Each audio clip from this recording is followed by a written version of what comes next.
Hey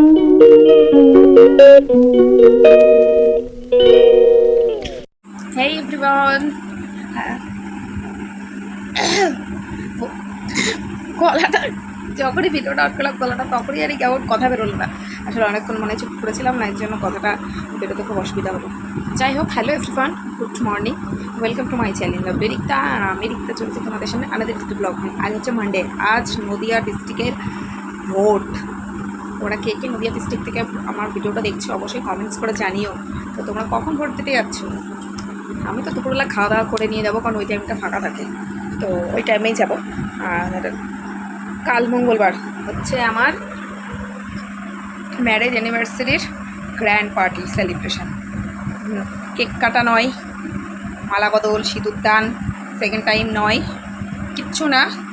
just কিছু মানুষদের ডেকে নিয়ে এসে তাদের সে সমস্ত অতিথিদের একটু আপ্যায়ন করা, খাওয়ানো, সবাই মিলে আত্মীয় স্বজন মিলে একটু মজা আড্ডা গল্প, ব্যাস। পার্টি পার্টি মানেই যে কেক কাটিং করতে হবে, পার্টি মানেই যে এখন বিয়েবার্ষিক ট্রেন্ডিংয়ে চলছে মালা বদল করতে হবে, সিঁদুর দান করতে হবে, গোলাপ দিতে হবে, তা না হলে যে অ্যানিভার্সারি পালন হয় না, এটা রং। এটা এখনকার ট্রেন্ডিং অবশ্য, বাট এটা কিন্তু রং। হ্যাঁ, আমি অবশ্য ট্রেন্ডিং পছন্দ করি, যখন যেই ট্রেন্ডিংয়ে চলে তখন পছন্দ করি, বাট আমার যে পার্টনার তারও তো পছন্দ হতে হবে। সবসময় তো আমার জোর বা আমার জেদটা তার উপর আমি থোপে দিতে পারি না। যাই হোক, ও এই সমস্ত কেক কাটিং এরকম লোক দেখানো জিনিসপত্র একদমই পছন্দ করে না। আর যখনই দুজনের মধ্যে একটু আন্ডারস্ট্যান্ডিং থাকবে তখনই সম্পর্কটা একটু একটু করে এগিয়ে সফলতার দিকে এগোবে। তো সেই জন্যই আমাদের মধ্যে এইটুকুনি আন্ডারস্ট্যান্ডিং আছে যে ও কী পছন্দ করে, ও কী পছন্দ করে সেটা বুঝে চলা, আমি কী পছন্দ করি সে পছন্দ করি না সেটা ও বুঝে চলা। তো সেই জন্য আমার 7 বছর কমপ্লিট হয়ে গেল। আর কাল মঙ্গলবার, কাল হলো 21শে বৈশাখ মাসের শেষ। তাই বললাম বেশি লেট করবো না, যেহেতু ডেটটা ক্রস হয়ে গেছে। অ্যানিভার্সারিটা যখন করবই তখন অন্তত ডেটটা না রাখতে পারি, কিন্তু মান্থটা তো রাখি। তো সেই জন্য বৈশাখ মাসে আমাদের বিয়ে, তো বৈশাখ মাসে সেলিব্রেশনটা লাস্ট ডেতেই করে ফেলতে চাইছি। তো সেই জন্য আমি মাদেরকে বলেছি আজকে বিকেলেই চলে আসতে। ওদেরকে বলেছি ভোট দিয়ে, মা ভাই বাবাকে বলেছি মাদের দিয়ে যেতে। কালকে সকাল থেকে রান্নার তোড়জোড় শুরু করে দিতে হবে। তো কালকে সকালে যদি ওদের আসতে বলি তাহলে ওদের বেরোতে 11টা হয়ে যাবে। তো সেই জন্য হবে না, তার জন্যই বলেছি তুমি আজকেই চলে আসো ভোট দিয়ে, অসুবিধা নেই। তো সেই জন্য চলে আসবে। আর রান্না বলতে ডাল সেদ্ধ বসিয়ে দিয়েছি প্রেশারে, আর হলো গিয়ে ভাত হচ্ছে, আর চা তো নিয়ে চলেই এসেছি। তো এই চা বিস্কুট খেয়ে উঠলাম, সুরজিৎ চলে গেলো সুরজিতের ডিউটিতে, আর আমি এখন ব্লগটা স্টার্ট করলাম। আমিও চলে যাবো আমার ডিউটিতে, রান্নাবান্না করবো, রান্নাবান্না করে মেয়ে সামলাবো, মেয়েকে পড়াবো, যেহেতু ওদের সামার ভ্যাকেশন চলছে। আর গ্রুপে তো হুড় করে মেসেজ আসছে, এই বইয়ের এই পৃষ্ঠা, ওই বইয়ের ওই পৃষ্ঠা নম্বর, এই কাজ, এটা করতে হবে সেটা করতে হবে, নান কাজ। তারপরে তো মাস্টার পরেই দিয়ে গেছে লাস্ট শনিবার, ওর রবি সোম দুদিন ছুটি আছে ভোটের কারণে, আজকে সোমবারটাও আসবে না। তো সেই জন্য সেই হোমওয়ার্কগুলো করাতে হচ্ছে, প্রচুর চাপ। তারপরে যেই মেয়ে ব্রেন ভালো না, প্রথমত বলি, যে মেয়ের ব্রেন ভালো না তাকে তো চাপ দিয়েই করতে হবে, চাপেরই বিষয়। যারা ব্রেন ভালো তাদেরকে অত চাপ দিতে লাগে, তারা এফডি করে দেয়।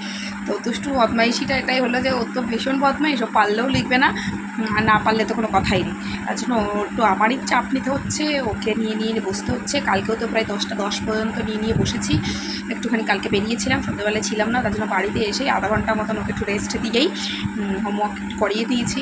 আবারও ঘুমাচ্ছে, ঘুম থেকে উঠে খাই দেয়নি, আবার একটুখানি করে করাবো, মানে প্রচুর করে করাচ্ছেন, একটু করে করাচ্ছি, বারবার বসছি, এটুকুনি এনাফ ওইটুকুনি বাচ্চার পক্ষে।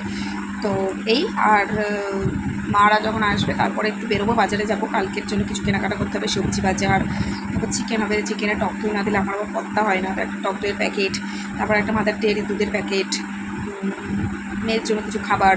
মেয়ে অনেক দিন ধরে আইসক্রিম করছে, কিন্ডার জয় করছে, দেখি কেকের দোকান থেকে কিনে আসতে হবে। সবাই ক্যাম্পের থেকেই করবো। তারপর আমি একটু পার্লারে যাবো, একটু নিউ মেকওভার গ্রুমিংয়ের জন্য। তো চলো ভিডিওটা দেখতে থাকো, আশা করছি ভালো লাগবে, বোরিং একদমই লাগবে না। তো চলো ডাইরেক্ট রান্নাঘরে যাই, আর রান্নাগুলো তোমার সাথে শেয়ার করি। রান্নাঘরে এসে সর্বপ্রথম দুষ্টুমার দুধটা জাল দিয়ে বসিয়ে দিয়েছে, আর এটা এখনই উতলাবে। আর চলো রান্নাটার একজন দেখিয়ে দিই। এইখানে হয়েছে সুরজিতের ডালিয়া, আর এই হলো ভাত। এখানে আমি সকালবেলায় খাবো একটা ডিমের পোস্ট, তাই। আর এটা হলো মিষ্টি আলু ভাজা, যেটাতে আমি কালো জিরে ফোড়ন দিতে ভুলে গেছি। আর এই হলো টকের ডাল আম দিয়ে। আর এখানে একটুখানি চিকেন, সলিড চিকেন ভাজা করে রেখেছি মেয়ের জন্য, পরে মাছ আসলে মাছের ঝোল করবো। এখন ঘড়ির কাটায় বাজে 1:30, সুরজিৎ বাড়ি চলে এসেছে। খাওয়া দাওয়া করে তারপরে যাবো, ভোট দিয়ে এসে ঘুমিয়ে পড়বো না, যাই, গিয়ে ভোটটা দিয়ে আসি, তারপরে এসে খাওয়া দাওয়া করে শুরু করবো। তো দুষ্টুমাকে নিয়ে যাচ্ছি, ওখানে দুষ্টুমার একটা ফ্রেন্ডের বাড়ি, ওদের সাথে স্প্রে করে, ওদের বাড়িতে দুষ্টুমা থাকবে, ওর সাথে সলের সাথে একটু খেলবে, তখন আমি শুনছি সেই ভোটটা দিয়ে দেবো। আর আমি আর দুষ্টু তো একদমই রেডি, যদি স্নান করছে, স্নান করা হয়ে গেলে আমরা তিনজনে বেরিয়ে দেবো, তাই তো? তুমি কোথায় যাচ্ছ? হ্যাঁ, ও কুশলদের বাড়ি যাচ্ছে। তো আমরা বেরিয়ে পড়েছি ভোট দিতে। আমাদের বাড়ির থেকে একদম সোজা রাস্তা, এক মাথায় আমার বাড়ি, এক মাথায় স্কুল।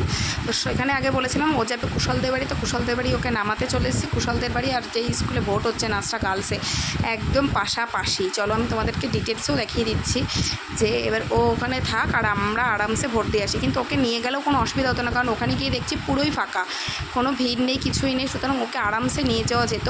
তো এই দেখো বাড়িটাও শেষ হচ্ছে, আর ওইখান দিয়ে কিন্তু এই দেখো স্কুলটাও একদমই গা ঘেঁষে শুরু হচ্ছে। তো যেহেতু ফোন অ্যালাউ নেই, তো ভিডিওটা আমি এখানটাই বন্ধ করে ফোনটা পকেটে ঢুকিয়ে ভোটটা কিন্তু দিয়ে নেব। তো সঙ্গে সঙ্গে আমার ভোটটা দেওয়া হয়ে গেছিলো, যেমন কথা তেমন কাজ। তো এখন আমি যাচ্ছি কুশলদের বাড়ি থেকে, ওখান থেকে মেয়েকে নেব। তারপরে দেখা হচ্ছে তোমাদের সাথে ডাইরেক্ট সন্ধেবেলায়। সবাই জানছি গুড ইভিনিং। এখন চলে যাবো আগে কেকের দোকানে, না কেক কাটিংয়ের জন্য কেক না, মেয়ের কিছু খাবারের জন্য কেক। তো সেখান থেকে এই যে কেকের দোকানে চলে এসেছি, এখান থেকে নেব আমুলের কিছু আইসক্রিম আর কিন্ডার জয় আর একটু পেস্ট্রিজ, আর কিছুই না।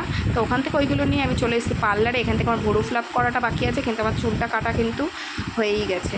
তো চুলটা কী কাট দিয়েছি সেটা আমি পরের ভিডিওতে ভালোভাবে ডিটেলসে শেয়ার করব। তো চলো ভুরুটা এবার তাড়াতাড়ি করে ফ্লাপ করে নিই। এটা হলো সুরজিতের এক বন্ধুর পার্লার। তো দেখো ভুরুটা আমার ফ্লাপ করা হয়ে গেছে।